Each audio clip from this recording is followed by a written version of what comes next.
마태복음 7번째 시간입니다. 시험을 받으시는 예수님. 지난 시간에 우리가 예수님이 요단강가에 나와서 세례를 받으시는 모습을 봤습니다.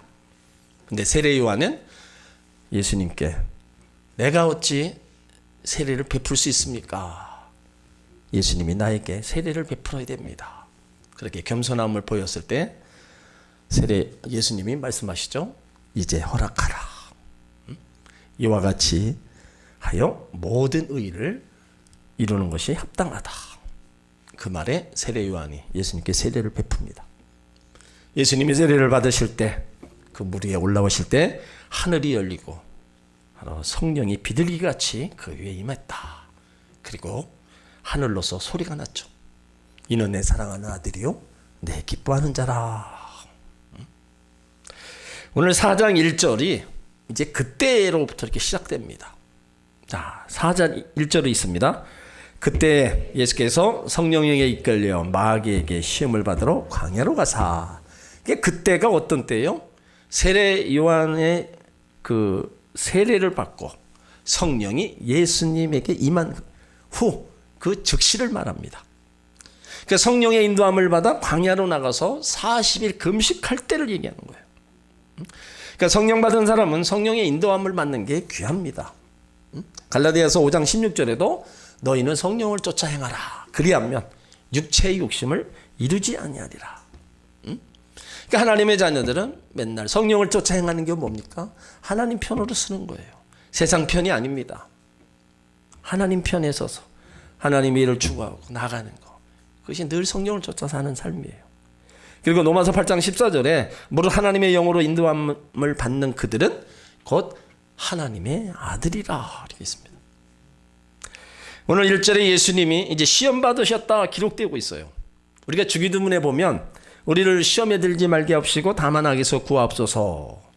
이 기도문에서 가르쳐 주신 것처럼 예수님이 시험을 받은 것을 볼 수 있어요. 이건 뭘 얘기해요? 세상 모든 사람에게 시험이 있다는 겁니다.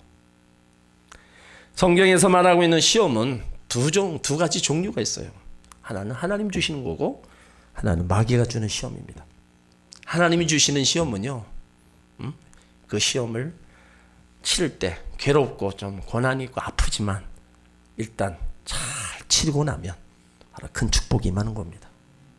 그래서 하나님이 주시는 시험은 그 뒤에 따르는 분명히 복이 있다는 거예요. 근데 마귀가 주는 시험은 그렇지가 않아요. 사람들을 죽이고 도둑질하고 멸망시키는 시험이기 때문에 이 시험을 이기지 못하면 신앙생활에 큰 치명상을 입게 됩니다. 그래서 마귀의 시험, 상대를 넘어뜨리기 위한 바로 유혹의 시험이라는 거예요. 하나님은 하나님의 자녀들의 그 믿음을 때론 테스트해 보실 때가 있어요. 그 대표적인 사람이 바로 아브라함이죠. 백세연 얻은 아들을 모리아산에 가서 하나님께 제물로 바치라는 시험이에요. 그러니까 하나님이 그 시험하는 시험은 아브라함을 넘어뜨리고 유혹하려는 것이 아니었습니다. 더 큰 축복을 주시려는 시험이었단 말이에요. 근데 믿음의 사람들은 모두 다 이런 모든 시험을 이기고 승리를 해야 된다는 거예요. 오늘 성경 말씀 여러 군데 보면은 시험에 관한 말씀들이 참 많이 나와요. 베드로전서 1장 7절에 보면 너희 믿음의 시련이 불러 연단하여도 없어질 금보다도 더 귀하여 예수 그리스도에 나타나실 때 칭찬과 영광과 존귀를 얻게 하느니라. 야고보 1장 2절에 형제들아 너희가 여러 가지 시험을 만나거든 온전히 기쁘게 여겨라. 시험을 찾는 자는 복이 있도다. 이것이 옳다 인정함을 받은 후에 주께서 사랑하는 자들에게 약속하신 생명의 면류관을 얻게 될 것입니다. 그러므로 시험을 찾고 어려움을 참는 것은 그 뒤에 분명히 복이 있다는 거예요. 그리고 더 나아가서는 생명의 면류관까지 있다고 우리 가운데 말씀하고 있어요. 그러므로 우리가 신앙생활할 때 다가오는 여러 가지 어려운 일들, 시험, 우리는 잘 이기고 가야 되는 거예요. 다른 이유가 없습니다. 어떻게든 기도하든 말씀 붙잡고 몸부림을 치든 이기고 가야 되는 거예요. 그 기간이 끝났을 때는 하나님이 주시는 그 뒤에 열매가 분명히 있다는 겁니다. 오늘 또 여기 오늘 말씀에서 우리가 한 가지 의문을 품게 되는 게 한 가지 또 있는데, 예수님이 하나님의 아들인데 어떻게 마귀에게 시험을 받으신다는 겁니까? 하나님의 아들이 어떻게 마귀에게 시험을 받느냐? 근데 거기에는 이유가 있어요. 예수님이 시험 받으신 적도 뭐 약하시거나 죄가 있어서가 아닙니다. 모든 인류를 대신해서 시험을 받으셨다는 겁니다. 그래서 오늘 시험 받으신 데는 두 가지 목적이 있어요. 하나는 예수님이 우리 왕이다. 인류의 왕, 세상의 왕이 예수님. 그 예수님께서 공중에 권세 잡은 사단의 세력을 꺾고 승리하셨다는 것을 보여주기 위함입니다. 또 하나는 예수님이 겪으신 이 유혹은 아담이 겪은 유혹이고 지금 우리가 살면서 겪는 유혹과도 같은 모습입니다. 그래서 예수님께서 유혹을 어떻게 이기셨는가, 그것을 우리 가운데 지금 보여주시는 거예요. 그래서 우리도 시험에 이길 수 있는 그 방법을 오늘 우리 가운데 제시해주고 있다는 겁니다. 그리고 또 한 가지 더 깊이 생각할 것은 성령의 인도를 받아 영적 훈련을 받을 때 꼭 마귀가 와서 우리를 시험한다는 겁니다. 하나님의 때, 정확한 때 일하십니다. 그런데 마귀도요, 아주 정확한 때 일한다는 사실이에요. 예수님께서 시험을 받은 시기를 가만히 보면 환경적으로 가장 불평할 수 있을 때입니다. 그리고 가장 배고플 때예요. 이 마귀가 정확한 시간을 잡아서 유혹의 손길을 펼치는 거예요. 여러분, 마귀가 있습니까 없습니까? 우리 마귀 얕보면 안 돼요. 우리보다요 더 훨씬 영악합니다. 마귀는요 우리의 약점과 허물을 누구보다도 더 잘 알고 있어요. 언제 화를 내야 할지 너무나 잘 알고 있기 때문에 그 순간에 화나게 만드는 거예요. 또 쾌락을 내밀어서 시험을 들게 합니다. 마귀는 우리가 넘어질 수 있는 그 시간까지 기다리고 있습니다. 오늘 말씀에도 예수님께서 가장 시험받기 좋은 때, 그것을 골라서 마귀가 공격하기 시작한다는 거예요. 예수님께서 마귀에게 시험을 받았다고 하는 데서 우리는 분명히 마귀의 실존을 알 수 있다는 거예요. 그런데도 개중에는 마귀가 어디 있냐, 없다 생각하는 사람이 있어요. 그런데 오늘 본문에 분명히 마귀가 있음을 증명합니다. 하나님이 분명히 계신 것처럼 마귀도 분명히 존재합니다. 마귀는 어떤 존재였어요? 타락한 천사 루시퍼입니다. 하나님과 동등되려고 하나님을 대적하다가 하나님께 대해 반항에다 쫓겨난 천사였어요. 그래서 마귀는 세상과 공중에 살면서 아래로는 인간을 유혹하고 위로는 끊임없이 하나님께 반항하고 도전하는 세력입니다. 그래서 성경에 마귀의 그 여러 가지 별명이 쭉 나옵니다. 계시록 12장 10절에 보면 고소자, 계시록 9장 11절에 파괴자, 마태복음 4장 3절에 시험하는 자, 에베소서 6장 6절에 악한 자로, 마태복음 12장 27절에 바알세불 곧 더러운 존재로, 요한복음 14장 30절에 이 세상 임금, 에베소서 2장 2절에 공중 권세 잡은 자, 에베소 6장 12절에 어두움의 세상 주관자, 그리고 계시록 12장에 용 혹은 옛뱀, 다 마귀의 그 존재들을 다 기록해 놓고 있어요. 그러면 우리가 어떻게 마귀를 이길 수 있어요? 그것을 베드로 사도가 우리 가운데 알려줬단 말이에요. 베드로전서 5장 8절로 9절이죠. 근신하라 깨어라, 너희 대적 마귀가 우는 사자같이 두루다니며 삼킬 자를 찾나니 너희는 믿음을 굳게 하여 저를 대적하라. 이게 우리가 마귀를 이기는 방법입니다. 근신하라 깨어라, 대적 마귀가 우는 사자같이 두루다니면, 두루다니는 누굴 찾아요? 믿는 자 중에 찾는다는 거예요. 안 믿는 사람은 자기 수하에 들어와 있습니다. 믿는 자 중에 찾아서 멸망시키려고 두루다니며 찾아다닙니다. 그렇기 때문에 마귀의 밥이 되지 않으려면 믿음을 굳게 하여 저를 대적하라고 얘기하는 거예요. 여러분, 그래서 믿음이 참 귀한 겁니다. 오늘 마귀가 예수님을 시험할 때 이제 그런 어떻게 이기셨는가를 우리 가운데 알려줬다면 우리도 그렇게 원수 마귀가 우리를 시험하고 우리를 공격하면 우리도 그렇게 이겨나가야 된다는 거예요. 오늘 2절에 보면 40일을 밤낮으로 금식하신 후에 줄였다 그랬어요. 예수님이 40일을 금식하셨다는 거예요. 왜 금식하셨는가?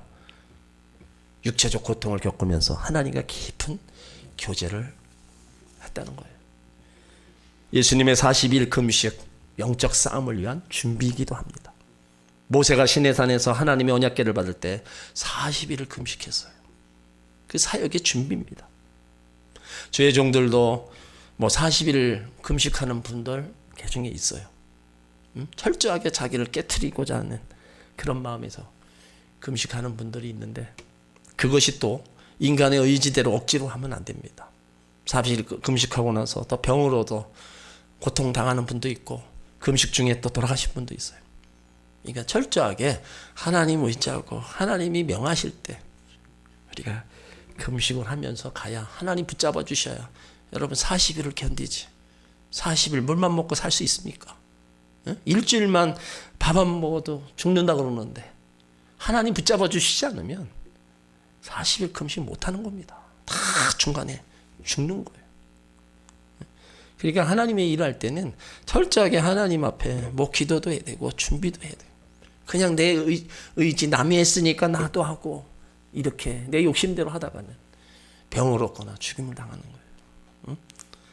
그러니까 예수님은 하나님의 성령에 의해서 40일을 광야에서 금식하셨다. 그러니까 성령이 예수님을 붙잡고 계시는 거죠.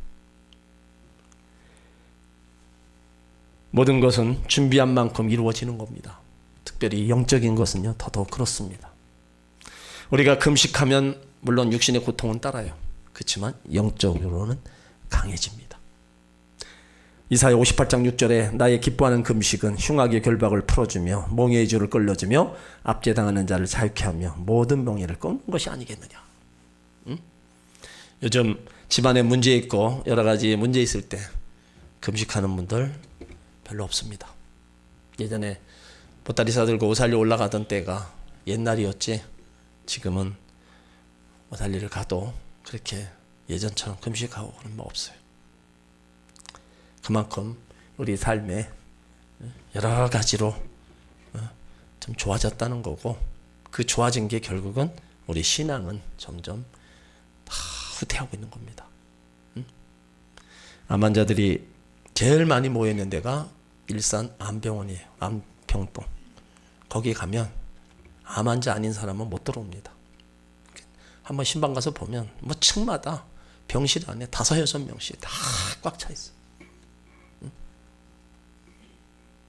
저는 늘 그분들 가서 얘기하는 게 그거예요. 아직 통증 없고 기운이 있으면 한번 하나님께 한번 매달려 보시라. 여기 있지 말고 의술로, 약으로 조금 연명하지 말고 하나님을 한번 붙잡아 봐라. 저 오살리 가서 한번 금식하면서 죽기 살기로 한번 해봐라. 힘 있을 때. 안 돼요. 그게 안타까워요. 하나님을 찾을 힘이 없어요. 믿음도 없고요. 그러니까 그냥 의사가 하라는 대로 결국은 고통, 아픔 다 겪다가 이렇게 죽임을 당하는 걸 볼 수 있어요. 정말 반대로 그 죽으면 죽으리라고 해서 하나님께 매달려서 하나님이 또 치유하신 분도 있습니다. 그러니까 그만한 믿음이 우리 가운데 있어야 됩니다. 오늘 예수님이 받으신 시험의 내용이 이제 3절부터 기록되어 있습니다. 자, 3절을 읽습니다. 시험하는 자가 예수께 나와 가로되 내가 만일 하나님의 아들이거든 명하여 이 돌들이 떡덩이가 되게 하라. 그러니까 먹는 문제로 시험하는 거예요. 돌들이 떡덩이가 되게 하라. 40일을 굶주린 예수님에게 물질 문제, 경제적인 문제로 시험한 겁니다. 그러니까 아담도 이 문제의 시험을 당했어요. 창세기 3장 17절에 아담은 시험에서 넘어짐으로 인간은 종식토록 수고하여야 먹을 수 있는 저주를 받게 됩니다. 우리 인간의 가장 큰 본능은 뭐니 해도 식욕입니다. 그래서 3일을 굶으면 도둑질 안 할 사람이 없다고 그랬잖아요. 금강산도 식후경이다. 먹어야 관광을 하는 거예요. 이 식욕이라는 것은요, 인간의 가장 기본적인 욕구입니다. 이 기본적인 욕구가 채워질 때 무엇이든지 할 수 있는 거예요. 여러분 배고픈 가운데 뭘 할 수 있어요? 아무것도 못합니다. 이 기본적인 욕구가 채워지는 거예요.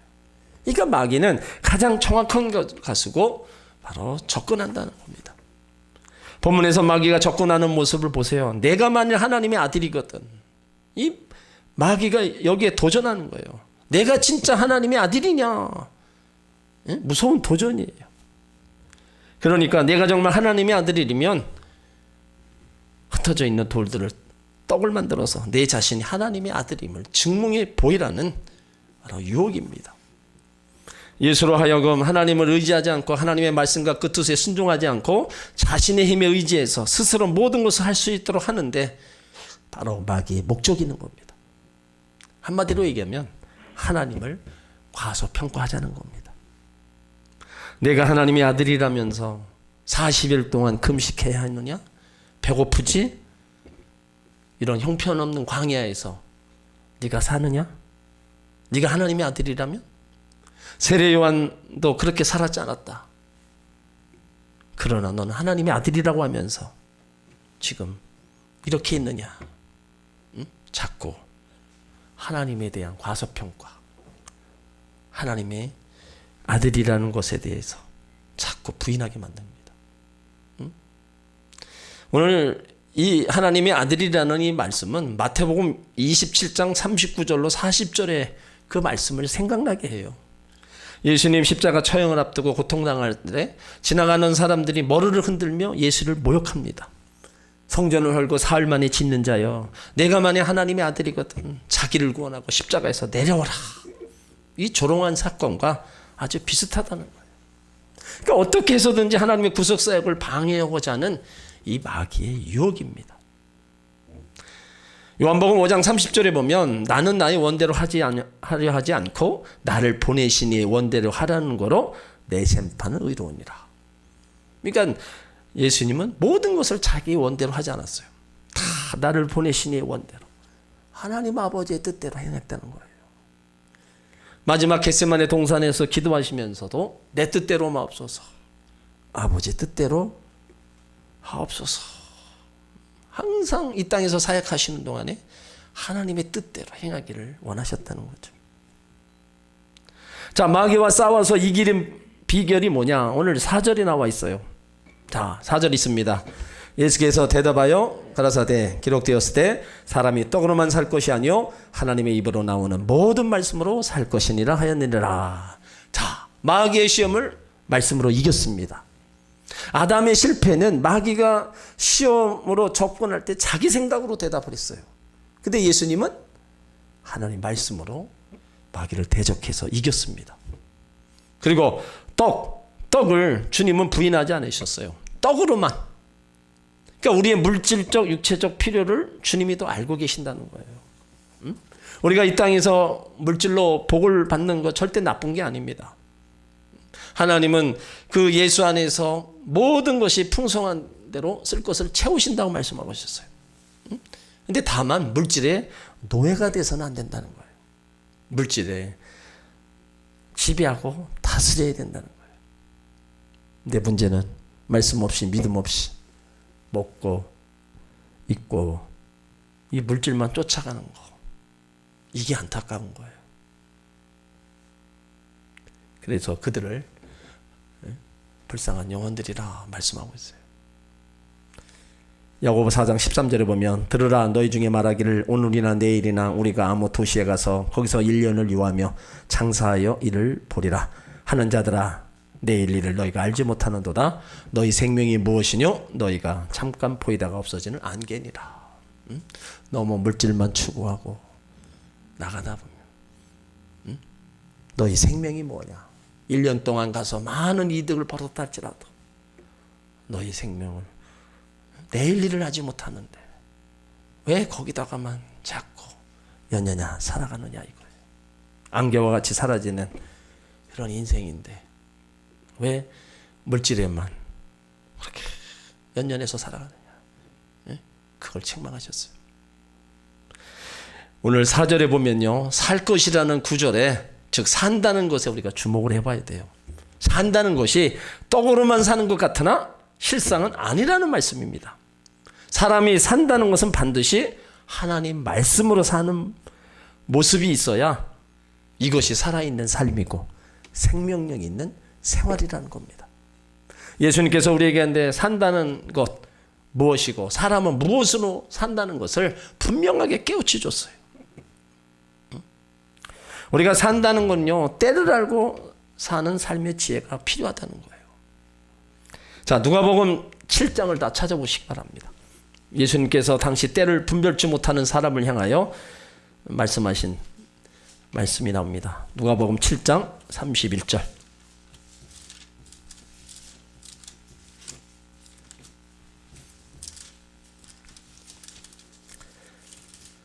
자, 누가복음 7장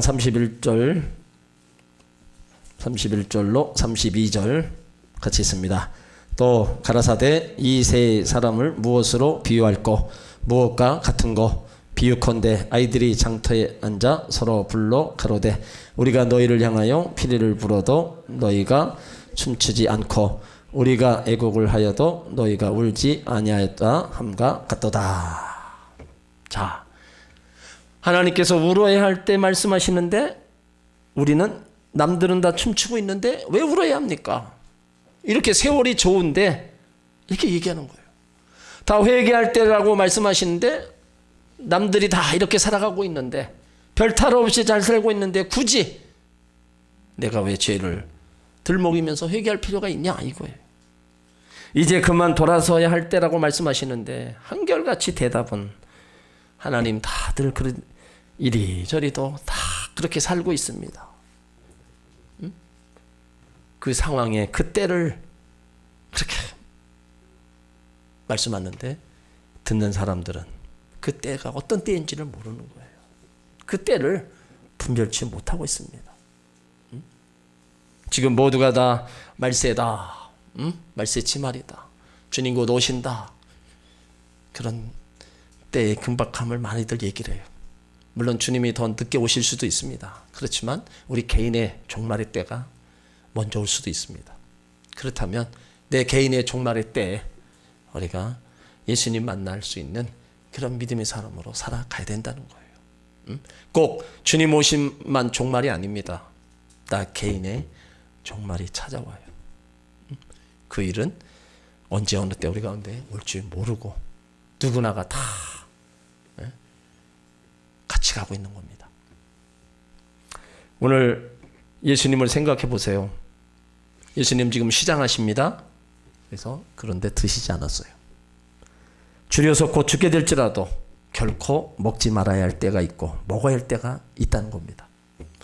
또한 할 수 있는 능력이 있다고 아무 생각 없이 시도하지도 않으셨어요. 할 수 있어도 결코 해서는 안 될 때는 하지 않았습니다. 그러나 아담은 다른 과실로 배를 채울 수 있는 풍족한 삶 속에서도 먹지 말아야 될 선악과를 따먹었다는 사실, 여러분 우리에게 많은 것을 생각하게 합니다. 여러분 좋아 보여도 휩쓸리지 말아야 할 때가 있습니다. 꼭 필요할 것 같아도 거절해야 할 때가 있습니다. 아무리 육신이 피곤해도 깨어 있어야 할 때가 있다는 거예요. 그 때를 분별치 못하고 산다. 때를 분별하고 사는 그 지혜, 그것이 바로 우리 가운데 필요하다는 거예요. 또 우리가 산다는 것은요, 어떤 상황 속에서도 말씀을 기억하고 지키라는 거예요. 사단은 수시로 우리 어려움 상황으로 밀어넣어 아주 힘들게 만듭니다. 때로는 가깝고 먼 사람을 통해서, 때로 작고 큰 사건을 가지고 극도로 절망하게 합니다. 더 이상 자신을 지탱할 수 없게 만들고 극도로 분하게 하여 더 이상 이성을 유지할 수 없게도 만듭니다. 이럴 때 우리는 어떻게 살아야 할 것인가? 오늘 예수님이 그 말씀을 생각해 봐야 돼요. 사람이 산다는 거, 하나님의 입으로 나오는 모든 말씀으로 산다. 떡으로만 사는 사람이 아닙니다. 어떤 상황이든 우리가 말씀을 기억하면 우리가 참을 수가 있다는 겁니다. 때가 분별되고 이길 수 있는 힘도 하나님 말씀을 통해서 우리가 알 수 있는 거예요. 그러니까 하나님 말씀으로 우리가 힘을 얻고 그 말씀이 살아있는 말씀이기 때문에 그 말씀에 위로를 얻고 소망을 얻고 우리가 가는 겁니다. 오늘 예수님이 마귀의 첫 번째 시험을 말씀으로 물리치셨어요. 그렇다면 우리도 살아가면서 여러 가지 떡 문제로 인해서 많은 힘들고 어려운 일이 다가올 겁니다. 그렇다면 그 가운데 나는 떡으로만 사는 사람이 아니다. 하나님 말씀으로 사는 사람이다. 그 말씀 붙잡고 모든 시험들을 이겨나가시길 바랍니다. 또 두 번째 시험은 이제 명예에 대한 시험입니다. 자, 5절 6절을 읽습니다. 이에 마귀가 예수를 거룩한 성으로 데려다가 성전 꼭대기에 세우고 가로되 내가 만일 하나님의 아들이거든 뛰어내리라 기록되었으되 저가 너를 위하여 그 사자들을 명하시리니 저희가 손으로 너를 받들어 발이 돌에 부딪히지 않게 하리로다 하였느니라. 이 말씀은 시편 91편 11절로 12절을 인용한 말씀입니다. 이 마귀가 이 말씀을 인용했어요. 거기 보면 저가 너를 위하여 그 사자를 명하사 내 모든 길에 너를 지키게 하심이라 저희가 그 손으로 너를 받들어 발이 돌에 부딪히지 않게 하리다. 전능자가 도와주신다는 시편의 말씀을 가지고 마귀가 예수님께 도전합니다. 말씀을 자기 의도대로 골라서 일부분만 인용하고 있다는 거예요. 그러니까 이단들은요 이런 수법으로 접근합니다. 그들도 성경을 가지고 다녀요. 그리고 성경 한 구절을 펼칩니다. 그것이 전부인 양 교회 성도들을 유혹한다는 거예요. 그 이면에는 마귀의 역사가 있다는 사실을 우리가 기억해야 돼요. 이단의 특성은 삼위일체 하나님을 부인하고 예수를 구세주로 믿지 못하고 교회를 분열시키는 일들을 합니다. 그래서 이단들을 만나면 하나님 말씀으로 우리가 대항할 수 있어야 돼요. 그러기 위해서는 성경을 꾸준히 읽고 하나님 말씀을 잘 듣고 그 말씀을 내 마음밭에 새겨야 된다는 겁니다. 그것이 안 된다면 아예 피해버리고 말아야 돼요. 그들과 마주 앉아서 얘기하다 보면 그들 말에 확 넘어갑니다. 사단은 명예심을 자극하며 성경을 들이대며 예수님을 유혹했지만 예수님은 또다시 말씀으로 사단을 이기셨습니다. 그러니까 본문의 예수님 시험은 영웅이 되고자 하는 인간의 심리를 이용하여 군중이 바라보는 앞에서 뛰어내리라고 시험한 겁니다. 그렇게 할 때 사자를 보내어 내 발이 돌에 부딪히지 않게 한다는 유혹하는 거예요. 그러니까 한마디로 하나님이 행하시는 구원의 기적을 인간의 허영심이나 공명심으로 이용하려는 수작입니다. 우리 예수님은 수없이 많은 기적을 행하셨어요. 그런데 어떤 인기나 대중의 바람을 위해서 기적을 일으킨 적은 한 번도 없습니다. 배고픈 사람에게 빵을 주기 위해서, 병든 사람을 고쳐주기 위해서, 죄인을 구원해 주기 위해서 조용히 다 하셨어요. 그리고 예수님은 기적을 베풀 때 나가서 말하지 말아라, 그렇게까지 당부하셨어요. 오늘 7절에 예수님 두 번째 시험에서도 신명기 6장 13절 말씀으로 물리친 거예요. 7절 예수께서 이르시되 기록되었을 때 주 너희 하나님을 시험치 말라 하였느니라. 신명기 6장 16절 말씀으로 물리쳤습니다. 이렇게 예수님은 물질의 유혹뿐만 아니라 명예의 유혹 앞에서도 굴하지 않으셨어요. 그리고 단호히 말씀하십니다. 주 너희 하나님을 시험치 말라. 하나님은 시험의 대상이 아닙니다. 믿음의 대상입니다. 마귀의 세 번째 시험이 존귀와 영광, 즉 종교적 시험입니다. 자, 8절로 9절을 읽습니다.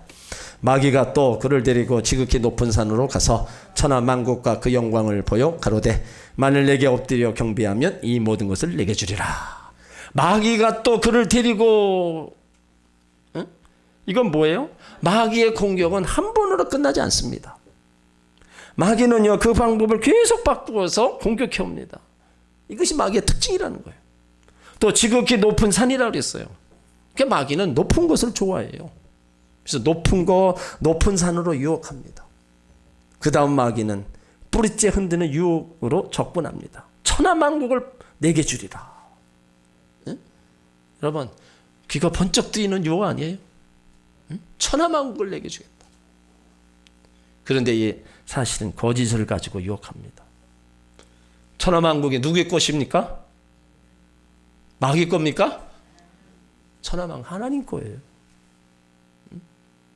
하나님 것 가지고 자기가 주겠다.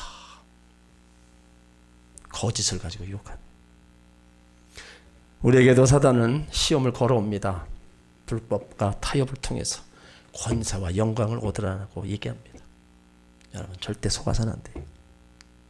우리 옛 속담에 말이 아니면 듣지 말고 길이 아니면 가지 말라.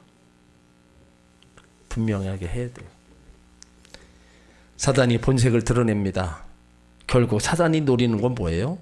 예수님이 하나님의 아들이라는 사실을 증명해 보이려는 것이 아니라 자기에게 경배할 것을 예수님께 요구하고 있다는 거예요. 그러니까 사단은 하나님께 도전장을 낸 악한 영입니다. 수단과 방법을 가리지 않고 예수 믿는 성도들을 유혹하고 자기에게 굴복시키려고 한다는 거예요. 이것이 사단이 노리는 최후의 목적입니다.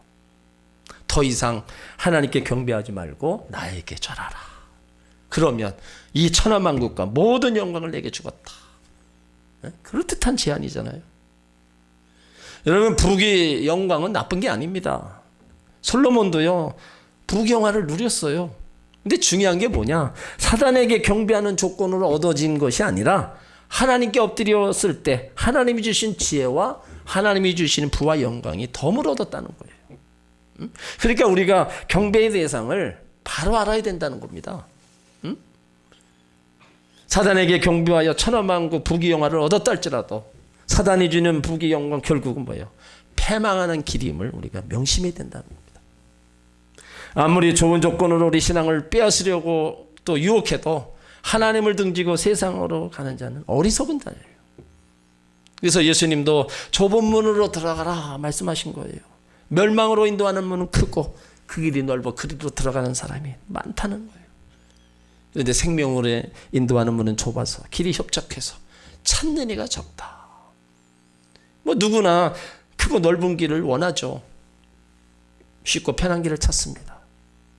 그래서 좁은 길보다 넓은 길을 찾어요. 많은 사람들이 이 길을 가려고 애쓴다는 거예요. 그래서 주일날이나 예배 있는 날에 믿음이 좋다고 하는 사람들조차도 가지 말아야 할 그곳으로 가고 때론 머뭇거릴 때가 많이 있다는 겁니다. 한 번에 일확천금을 꿈꾸며 기회를 갖는다면 체면, 명예, 심지어 믿음마저도 다 헌신자처럼 버립니다. 세상이 가져다주는 영광을 잡으려고 손을 뻗는 경우가 참 많아요.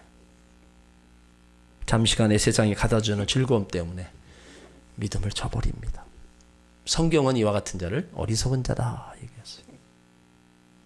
그러니까 생명으로 인도하는 길은 좁고 바로 협착하다. 그렇기 때문에 외롭고 고독한 길입니다. 그러나 생명이 있기에 우리는 이 길을 가야 된다는 거예요. 주님도 이 길을 가셨습니다. 여러분, 하나님 나라가 주님이 우리 가운데 주신 구원, 믿음으로 말미암아 구원을 주셨어요. 그렇지만 그것에 도달할 때까지는요, 결코 쉬운 길이 아닙니다. 그래서 우리는 그 앞에 설 때, 주님 앞에 설 때까지 우리가 좁은 문, 좁은 길, 외로운 길을, 고독의 길을 우리가 계속 걸어가야 되는 거예요.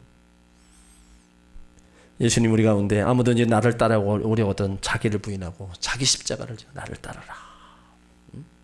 우리에게 주어진 십자가 다 있죠. 주님을 따르는 길이 십자가를 지고 고난의 길이지만 이 길만이 부활의 영광이 있고 영원한 생명이 있기에 이 길을 가야만 합니다. 천하만국과 부귀영화를 주겠다는 사단의 제안에서 예수님은 단호히 말씀하세요. 사단아 물러가라. 기록되었으되 주 너희 하나님께 경배하고 다만 그를 섬겨라. 그러니까 중요한 사실은 사단의 유혹과 시험은 이 세상 끝날 끝날 때까지 계속되어진다는 거예요. 어떻게 하면 한 영혼이라도 더 멸망의 구렁텅이 빨아들일까? 매일 그것만 생각하는 게 원수 마귀예요.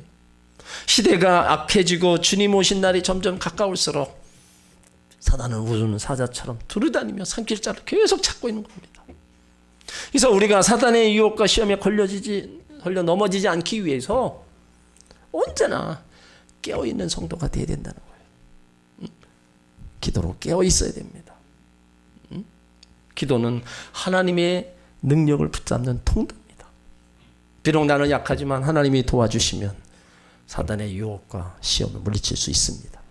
이것을 믿고 기도해야 된다는 거예요. 기도는 위급할 때 지원 사격을 요청하는 것과 같다는 겁니다. 그리고 우리는 늘 말씀으로 깨어 있어야 돼요. 예수님이 사단을 이기실 때 사용한 무기는 바로 하나님 말씀이었어요. 하나님 말씀, 성령의 검으로 사단의 계략을 물칠 수 있는 유일한 공격 무기입니다. 에베소 6장 17절에 성령의 검, 곧 하나님 말씀을 가지라. 우리가 사단의 유혹과 시험을 이기기 위해서는 다른 거 없습니다. 말씀의 검을 붙잡고 그 말씀으로 우리가 외쳐 선포하며 가야 된다는 거예요. 요즘 우리가 성경 보고 또 기도하는 시간, 그것보다 핸드폰에 빼앗기는 시간이 참 너무 많다는 것이 나왔어요. 한국인 유튜브 시청 시간이 지난해 3시간 40분이었습니다. 이 수치는 지난해보다 배로 높아진 수치. 아침에 일어나 15분 안에 핸드폰을 확인한다는 거예요. 여러분들 한번 자신을 한번 생각해 보세요. 내가 일어나서 뭐부터 찾나? 화장실 갈 때 반드시 핸드폰 가져갑니다. 휴대폰 없이는 볼일을 볼 수 없다는 거예요. 거기에 꽉 잡혀 있어요. 학교 가는 애가 교과서는 안 가져와도 핸드폰 안 가져왔으면 집에 가서 핸드폰 가져옵니다. 이런 일들이 교회 안에서 계속 일어나고 있다는 겁니다. 예배 시간, 기도 시간에 핸드폰 확인하고 핸드폰 검색하고 이거는요 중독입니다. 중독이에요. 거기서 빠져나와야 되는데 못 빠져나와요. 그렇게 해왔기 때문에 중독된 거예요. 안타까운 모습이에요.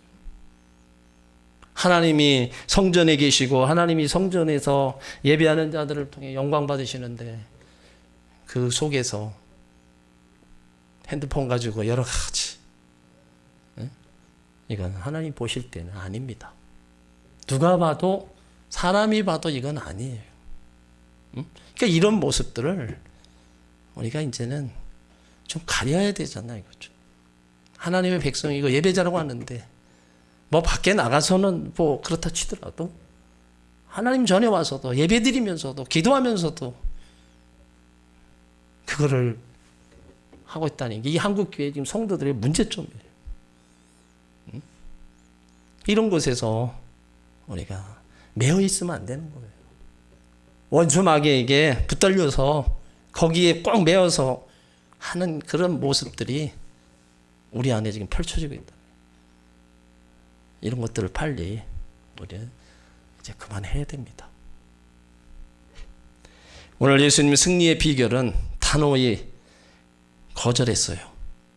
그리고 마귀를 대적한 겁니다. 10절 말씀해 보면 이에 예수께서 말씀하시되 사단아 물러가라 기록되었을 때 주 너의 하나님 경배하고 다만 그를 섬기라. 신명기 6장 13절을 인용한 말씀입니다. 사단아 물러가라. 예수님은 우물쭈물하지 않았습니다. 타협하지도 않았어요. 그대로 선포했어요. 야고보 4장 7절에도 마귀를 대적하라. 그리하면 너희를 피하리라. 육신의 정령한 목의 정령 이생의 자랑 끊임없이 우리를 휩쓸 때 우리는 계속 대적해야 돼요. 사단아 내 안에서 물러갈지어다. 더럽고 추한 귀신아 내게서 떠나갈지어다. 가정에서 자녀에서 사업장에서 떠나갈지어다. 단호하게 우리가 선포하며 기도해야 된다는 거예요. 오늘 예수님이 이 세 가지 시험에 모두 이기신 비결은 마귀가 말할 때 노라고 했어요. 아니라고 하셨습니다. 돌로 떡을 만들어 먹으셔라. 아닙니다. 성전에 뛰어내려라. 노. 나에게 절하라. 노. 그러니까 예스와 노를 잘해야 된다는 거예요. 하나님 앞에서는 무조건 예스입니다. 근데 유혹 앞에서는 무조건 노를 할 수 있어야 돼요. 예수님 시험을 이기사 오늘 11절에 천사가 수종을 들었다 그랬어요. 이에 마귀는 떠나고 천사들아 수종 들었다. 그러니까 하나님 편에 서면 성령이 도와주시고 천사까지도 도와주시는 거예요. 문제가 이거예요. 내가 자꾸 딴 데로 가니까 하나님이 은혜가 없고 도와주시는 게 없는 거지. 어떻게든 힘들고 어려워도 주님 앞에 있으면 도와주신다는 거예요. 응? 그러니까 예수님에게 시험을 통과한 이 결론이잖아요. 마귀가 떠났다. 그러니까 마귀가 있을 이유가 없죠. 그러므로 우리가 시험 당할 때, 어려움 당할 때 주님 편에 분명히 서 있으면 예수님 도와주십니다. 그렇기 때문에 주님 앞에 있으라는 거예요. 힘들어도 있고 내 마음이 아파도 있고. 왜요? 거기가 살 길이니까. 그 앞에 있으라는 거예요. 딴 데 가지 말라는 거예요. 응? 하나님 자녀들이 자꾸 딴 데 기웃거리고 딴 데 가서 뭔가가 찾으려고 하니까 점점 저 수렁으로 빠져가는 거예요. 응? 거기서 헤어나오고 싶으면 사나 죽으나 우리는 하나님 앞에 나와야 되는 거잖아요. 그걸 때로는 알아요. 모르는 게 아닙니다. 아는데도 자꾸 눈에 보이는 곳으로 쫓아가고 그러고 있으니까 안타까운 거예요. 응? 오늘 예수님이 마귀에게 시험 받으신 이 세 가지를 보면서 우리가 살아가면서 여러 가지 이런 일들이 닥칠 수 있습니다. 그렇다면 그때마다 우리는 말씀으로 이겨나가야 됩니다.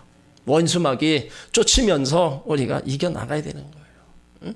그렇지 않으면 우리가 성령 하나님이 우리를 도와주시지 않잖아요. 여러 가지 고난의 역경이 있을 때 우리를 도우시는 분으로 우리와 함께하고 계심을 믿으시길 바랍니다. 그래서 예수님이 이기셨기 때문에 우리도 이긴 자가 됩니다. 예수님이 다 승리하셨기 때문에 우리도 예수를 믿고 따라가면 우리도 승리자가 되는 거예요. 여러분, 끝까지 주님과 더불어 내 인생에 다가오는 모든 시험 환난을 잘 이겨나가셔서 꼭 승리하시기를 주의 이름으로 축원합니다.